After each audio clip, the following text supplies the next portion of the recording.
श्रीमान वेंकटनाथार्य कवितार्किक केसरी वेदांताचार्यवर्यो में सन्निधत्तां सदाहृति रामानुजदयापात्रं ज्ञानवैराग्यभूषणं श्रीमद्वेंकटनाथार्यं वन्दे वेदान्तदेशिकं लक्ष्मीनाथसमारम्भां नाथयामुनमध्यमाम् अस्मदाचार्यपर्यन्तां वन्दे गुरुपरम्परां यो नित्यमच्युतपदाम्बुजयुग्मरुक्मव्यामोगतस्ततितराणाय मेने अस्मद्गुरोर्भगवतोस्य दयैकसिन्धोः रामानुजस्य शरणौ शरणं प्रपद्ये श्रीवत्सचिन्नमिश्रेभ्यो नमभुक्तिमदीमहे यदुक्तयस्त्रयीकण्ठे यान्ति मङ्गलसूत्रतां श्रीपराशरभट्टार्यः श्रीरङ्गेशपुरोहितः श्रीवत्साङ्कसुतः श्रीमान् श्रेयसे मे अस्तु भूयसे சுவாமி ஸ்ரீ பராசர பட்டருடைய ஸ்ரீ ரங்கராஜஸ்தவம் என்ற ஒரு ஆச்சரியமான ஸ்தோத்திர கிரந்தம்.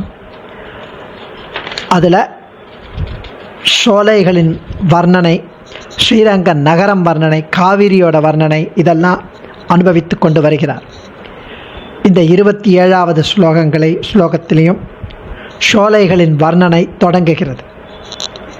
அந்த பசும் சோலைகள் காவேரி கரையில் ஸ்ரீரங்கத்தில் த்ரய்யந்த பிரகதிமதீஷு வைஷ்ணவானாம் பிராப்யாசு பிரசுரபவஸ்ரமாபஹாசு காவேரி பரிச்சரிதாசு பாவனேஷு ஸ்ரீரங்கோ பவனதடேஷு வர்த்திஷீய. த்ரய்யந்த பிரகதிமதீஷு வைஷ்ணவானாம் பிராப்யாசு பிரசுரபவஸ்ரமாபஹாசு காவேரி பரிச்சரிதாசு பாவனேஷு ஸ்ரீரங்கோபவனதடீஷு வர்த்திஷீய. சோலைகளின் வர்ணனை அவர் சொல்கிறார், பட்டர் வேதாந்தங்களின் அபியாசம் என்றும் உடையது. வேதாந்தங்களை ப்ராக்டிஸ் பண்ணிகிட்டே இருப்பாளாம். வேதாந்தங்களை சம்சாரிகளின் துன்பங்களையும் சிரமங்களையும் களைப்பையும் நீக்க வல்லது. நம்முடைய துன்பங்கள், நம்முடைய சிரமங்கள், நம்முடைய களைப்பெல்லாம் நீக்க வல்லது. நமது விருப்பங்களை நிறைவேற்ற வல்லது. அது தூய்மையானது பொருள் சொல்வார்கள். பெரிய பெருமாளையே தங்கள் உபாயம், தாங்கள் அடைய தகுந்த பொருள் என்றும் உள்ளவர்களுக்கு அது பரமபதம் போன்றது ஸ்ரீரங்கம்.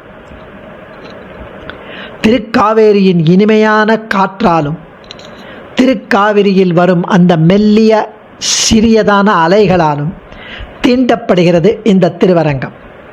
இப்படிப்பட்ட திருவரங்கம் பெரிய கோவிலின் சோலைகளில் நான் வாழ்ந்து வசித்து வருவேன் என்கிறார் சுவாமி. இதுதான் ஸ்லோகத்தோட டைரக்ட் மீனிங். த்ரய்யந்த பிரகதிமதீஷு வைஷ்ணவானாம் பிராப்யாசு பிரசுரபவஸ்ரமாபஹாசு காவேரி பரிச்சரிதாசு பாவனேஷு ஸ்ரீரங்கோபவனதடீஷு வர்த்திஷீய. த்ரய்யந்த ரிக், யஜுஸ், சாமம் 3 வேதங்களின் முடிவில் உள்ள உபனிஷத்துக்களில் பிரகதி இடைவிடாமல் அலசி ஆராயப்பட்ட பரிச்சயம் செய்த மதீஷு, மதி புத்தி சக்தி உள்ளவர்களை உடையது இந்த ஸ்ரீரங்க நகரம். 3 வேதங்களின் முடிவில் உள்ள உபனிஷத்துக்களை இடைவிடாமல் பரிச்சயம் செய்து அபியாசம் செய்து அப்படி உடையது இந்த நகரம். அப்படி புத்தி சக்தி உள்ளவர்களை உடையது இந்த ஸ்ரீரங்கம் திவ்ய தேசம். பிரச்சுர பவஸ்ரம அபஹாசு. பிரச்சுர கணக்கற்ற எண்ணிக்கையற்ற, பவஸ்ரம பிறப்பு இறப்பாகிய சூழலால் உண்டான துன்பங்கள், சம்சார சாகரத்தின் துன்பங்கள், அவற்றை அபஹாசு போக்கடிப்பன இந்த ஸ்ரீரங்கம். பாவனீஷு மிகவும் தூய்மையாக ஆக்குவது. வைஷ்ணவானா ஸ்ரீ வைஷ்ணவர்களுக்கு பிராப்யாசு அடைய வேண்டிய இடம் இந்த ஸ்ரீரங்கம். காவேரி பரிச்சரிதாசு காவேரியிலிருந்து வரும் குளிர்ந்த காற்றால் அப்படியே குளிர்ந்த ஒரு ஃபேன் ஏசி மாதிரி சைத்திய உபச்சாரம் பண்ணினதை போன்று இருக்கிறது. அப்படியே அந்த ஸ்கார்ச்சிங் ஹீட்டில் அப்படி காவேரி ஜலம் ஜென்டிலாக அதுலேருந்து காற்று வந்தால் எப்படி இருக்கும் ஸ்ரீரங்க உபவன தடீஷு, ஸ்ரீரங்க திவ்ய தேசத்தில் இருக்கும் சோலைப்புறங்களில் வர்த்திஷீய அடிய நித்தியவாசம் செய்ய கடவேன். அந்த கொள்ளிடக்கரை ஓரத்தில் ஒரு குடிசை போட்டுட்டு இருப்பேன் அடியேன். அந்த ஸ்ரீரங்கம் சித்திர வீதியில், அகலமான சித்திர வீதியில் இருப்பேன் அடியேன். சுவாமி தெரிவிக்கிறார், ஸ்ரீரங்கத்து சோலைப்புறங்களில் அங்கெல்லாம் உபய வேதாந்த விசாரமும் ஸ்ரீபாஷ்யம் பகவத் விஷயம் காலக்ஷேபங்களும் செய்து வரும் ஸ்ரீ வைஷ்ணவ பாகவதோத்தமர்கள் நிறைந்துள்ளனர். அங்கே போனாலே க்ஷேத்திரவாசத்தின் பெருமை அப்படியே மனம்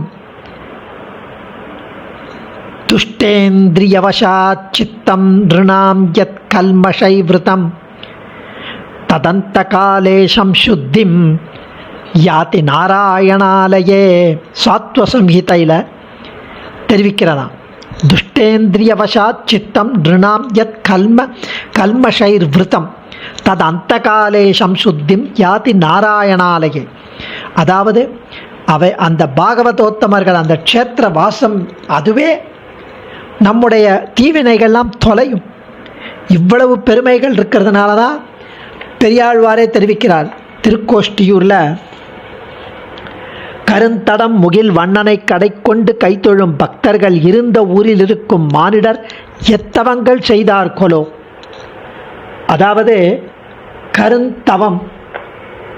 கருந்தட முகில் வண்ணனை, கருத்தும் பருத்துமுள்ள மேக வண்ணனான மேக சுபாவமுள்ள இந்த எம்பிரானை கடை கொண்டு திடமான நம்பிக்கையுடன் அத்தியவசாயத்துடன் கை தொழும் அஞ்சலி செய்து நிற்கும் பக்தர்கள் இருந்த ஊரில், இந்த பக்தர்கள் வசித்து வரும் ஊரில், கை தொழும் பக்தர்கள் இருந்த ஊரில் இருக்கும் அந்த பக்தர்கள் இந்த மாதிரி பிரானை நம்பிக்கையுடன் தொழுது வரும், கை தொழுது வரும், அஞ்சலி செய்து நிற்கும் பக்தர்கள் வசித்து வரும் இந்த கிராமத்திலே வாசம் செய்யும் மனிதர்கள் இருக்கும் மானிடர்கள் எத்தவங்கள் செய்தார்களோ, எந்த விதமான தபஸுக்களை முன்னே செய்திருப்பார்களோ, அதனால்தான் இந்த மாதிரி பாகவதோத்தமர்கள் இருக்கும் ஊரில் அவா இருக்காளே அப்படின்னு தெரிவிக்கிறார்.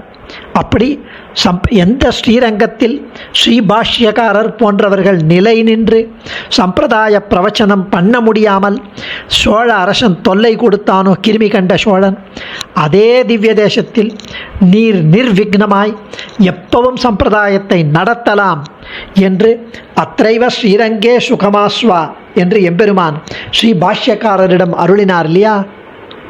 துவயம் அர்த்த அனுசந்தான சக சதைவம் பக்தா யாவத் சரீரபாதம் அத்ரைவம் ஸ்ரீரங்க சுகமாஸ்வம். இந்த சரீரம் முடியும் வரை துவய அர்த்த அனுசந்தானத்துடன் ஸ்ரீரங்கத்தில் சுகமாக இருக்க கடவீராக என்றார் எம்பெருமான் பாஷ்யக்காரரிடம். அதெல்லாம் மனசில் கொண்டு தான் இங்கே ஸ்ரீ வைஷ்ணவானாம் பிராப்யாசு என்றார். ஸ்ரீ வைஷ்ணவர்களுக்கு அடைய வேண்டிய இடம் இந்த ஸ்ரீரங்கம்னு பட்டர் அந்த வார்த்தை போடுறார். ஸ்ரீ பட்டர் கூட சில காலம் வீரசுந்தர பிரம்மராயன் என்ற சோழனின் தொல்லையினால் திருக்கோஷ்டியூர் போயிட்டார். அப்போது சப்த பிராகார மத்தியேன்னு ஒரு ஸ்லோகம் எழுதினார், ஸ்ரீ ரங்கநாத ஸ்தோத்திரம். அதில் ஒரு ஸ்லோகம் வருமா, கதாகம் காவேரி விமலசலிலே வீத கலுஷா பவேயம் தத்தீரே ஸ்ரமமுஷி வசேயம் கனவனே கதாவா தம் புண்ணியே மகதி புலினே மங்களகுணம் பஜேயம் ரங்கேஷம் கமலநயனம் சேஷசயனம். இதுக்கு அர்த்தமே சொல்ல வேணாம், தானாக புரியும். பஜேயம் ரங்கேஷம் கமலநயனம் சேஷசயனம் மங்களகுணம். எப்போ பார்ப்பேன், எப்போ அங்கே இருப்பேன், எப்போ அந்த காவேரி வாசம் கிடைக்கும். அங்கு சோலைகளில் இருக்கும் பறவைகள் கூட ஸ்ரீ வைஷ்ணவர்களால் பாராயணம் பண்ணப்பட்டு வரும் அந்த உபய வேதாந்த வாக்கியங்களை கேட்டு கேட்டு கேட்டு அங்கே இருக்கும் பறவைகள், அந்த சோலைகளில் இருக்கும் வசிக்கும் பறவைகள் கூட சந்தை சொல்லும்போது மாணவர்கள் திரும்ப சொல்வதைப் போல் திருப்பி சொல்கிறது என்றார். அந்த உபய வேத வாக்கியங்களை கேட்டு பட்டர் தெரிவிக்கிறார், ஆவிர் மோதஸ்திமித சகுனா நூதித பிரம்ம கோஷாம் அப்படின்னு. இது ஒன்றும் அதிசயோக்தியோ இல்லை அத்தியுக்தியோ கிடையாது, சும்மா எக்ஸாஜரேட் பண்ணுறார், ஏதோ தானே நினச்சிட்டு சொல்கிறாருன்னெல்லாம் அதை நினச்சிக்கூடாது. ஏன்னா நம்மாழ்வாரே இதை தெரிவிக்கிறார், பூவை பைங்கிளிகள் பந்து தூதை பூம்புட்டில்கள் யாவையும் திருமால் திருநாமங்களே கூவி எழும். 6ஆம் பத்து 7ஆம் பதிகம் 3வது பாசுரத்தில் திருக்கோளூர் பாசுரத்தில் ஆழ்வார் தெரிவிக்கிறார். திருமங்கை மன்னன் தெரிவிக்கிறார், அள்ளியம் பொழில் வா இருந்து வாழ் குயில்கள் அரி அரி என்றவை அழைப்ப. 4ஆம் பத்து 10ஆம் பதிகம் 7ஆம் திருமொழி பெரிய திருமொழியில் திருமங்கை மன்னன் அருளுகிறார். அதாவது இந்த கிளிகளும் இந்த பறவைகளும் திருமால் நாமங்களையே தெரிவிக்குமா. கிளி, மைனா, பஞ்சவர்ண கிளி முதலான பறவைகள் நாம் கூறி வருவதை உற்று கேட்டு திருப்பி கூறுமா. சொன்னதை சொல்லுமாம் கிளிப்பிள்ளைன்னு பழமொழியே இருக்கு. நம் வேதாந்த தேசிகனும் ஆச்சாரிய கிருத்திய அதிகாரத்தில் வேதாந்தோதயன சம்பிரதாயமான மடைப்பள்ளி வார்த்தையை ஆச்சாரியன் பக்கலிலே தாம் கேட்டு அருளினபடியே கிடாம்பி அப்புள்ளார் அடியேனை கிளியை பழக்குமா போலே பழக்கி வைக்க என்கிறார். அதாவது வேதாந்தோதயன சம்பிரதாயமான மடைப்பள்ளி வார்த்தை. அப்படி அங்கே அந்த கிடாம்பி ஆச்சான் வழியாக வந்தது, மடைப்பள்ளி ஆச்சான் வழியாக வந்த அந்த ரகசிய கிரந்தங்கள் விஷயங்கள், பகவத் விஷயங்கள், இதெல்லாம் ஆச்சாரியன் பக்கலிலே தாம் கேட்டுருளினபடி எப்படி ஆச்சாரியன் அப்புள்ளார் அவர் கேட்டாரோ அதை அப்படியே அடியேனுக்கு கிளியை பழக்குமா போலே பழக்கி வைக்க என்கிறார். அங்குள்ள ஸ்ரீசூக்தி மற்றைய ஊர்களில் வசிக்கும் பறவைகளை விட ஸ்ரீரங்கம் போன்ற திவ்ய க்ஷேத்திர வாசிகளான பட்சிகளுக்கு கூட ஏற்பட்ட பாக்கியமே அப்படி இருக்குன்னா அடியனை போன்றோர் அங்கு வசிக்க விரும்புவது நியாயம்தானே என்கிறார் பட்டர். அடியேன் தன்யோஸ்மி. கவிதார்க்கிக சிம்ஹாய கல்யாண குணசாலினே ஸ்ரீமதே வெங்கடேசாய வேதாந்த குரவே நமஹ.